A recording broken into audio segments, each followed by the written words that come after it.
at some of the trillions that you guys fool with down there, and I boiled them down into household numbers.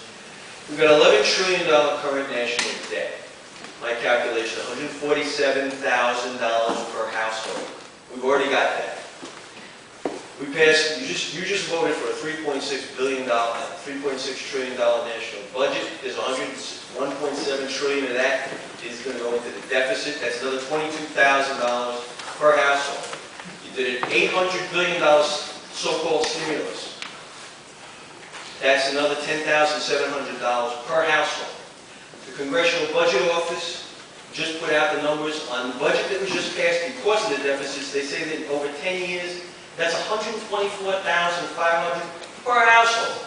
I got $300,000 per household. You guys have already done.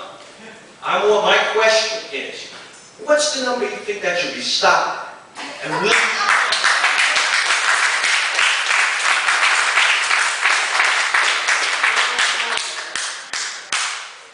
So let me ask a question.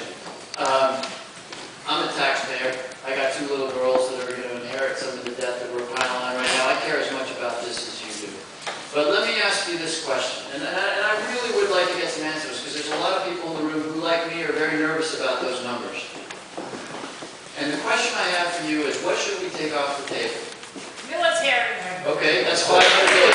just put your pen down for the next 18 months? If I put my pen down, we're going to continue to pay our soldiers, unless this lady's suggestion is accepted. The big items are social. Close the Department of Education, close agriculture, try that. Okay. Do some of that. All right, we close both of those entities. We're probably saving in the neighborhood. Don't do the stimulus package. You didn't put it through yet. It was just voted, but the money hasn't been spent.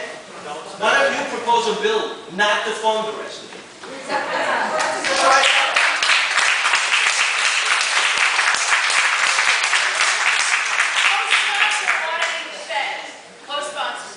So I'd love to, look, I'm listening, I'm here to listen.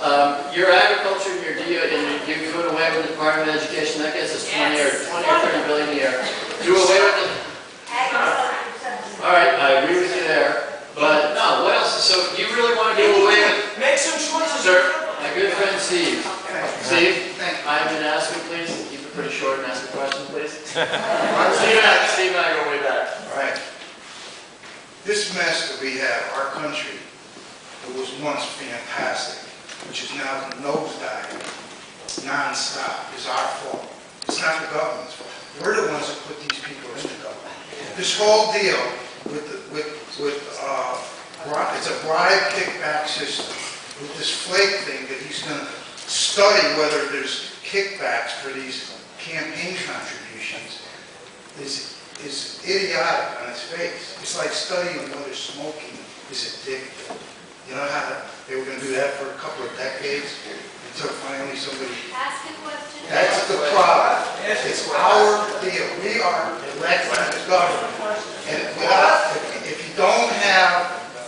you don't stop this campaign contribution, which is nothing but bribe kickbacks, we're never going to have a good government. Thank you. Thank you.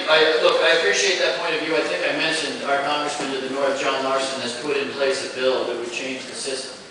Believe me, nobody would be happier to see that than I would, because a big part of any elected representative's job is to spend a lot of time raising money, and it's pretty appalling.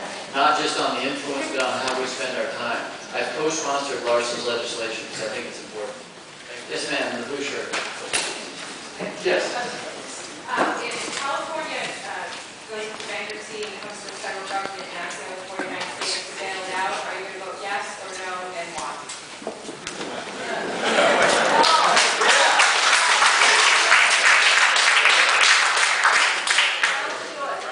So, show of hands, how many people would support a yes vote on my part? Bail out California.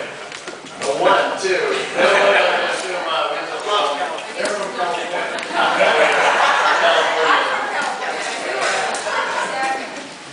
Look, we can't get into the, I very much appreciate what this lady, I'm sorry I didn't get your name, what she said, which is that we cannot be in the business of perpetually bailing out, certainly not companies, but there is a limit to what we can do.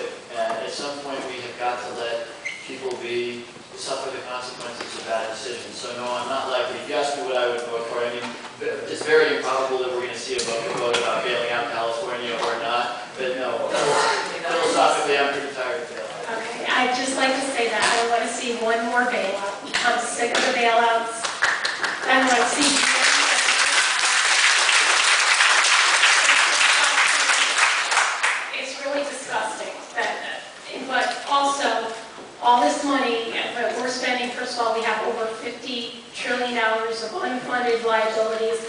Social Security and Medicare, plus the stimulus, plus all these bailouts. I want to know, how are you going to pay for it?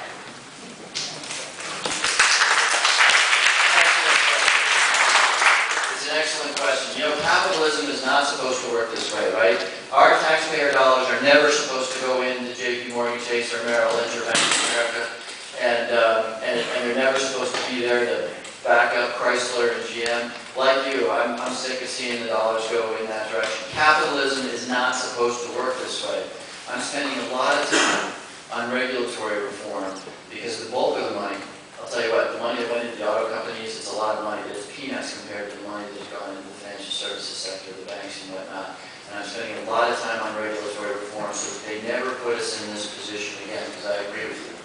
And you hit the nail right on the head. I didn't even touch on this. Our deficits, which are pretty scary right now, we're looking at $1.7 trillion in deficit next year. And we can talk about where that deficit comes from. We inherited an awful lot of that. But anyway, the $50 trillion in unfunded liabilities in Medicare and Social Security. Social Security, it's tough politically to fix. Nobody wants to think about raising the retirement age. Nobody wants to think about more withholding. Nobody wants to think about a reduction in benefits. But there's 4 or 5 things you can jigger with to fix that. It's politically hard to do. You cannot fix Medicare. You cannot fix the tens of trillions of dollars in unfunded liabilities, you're absolutely right to point out, without fundamentally changing the healthcare system and spiraling costs. You just can't.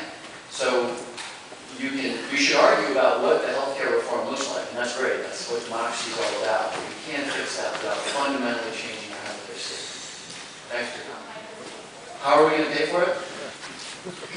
We are going to restore the strength of this economy. We are going to restore. If we don't, we can't pay for it.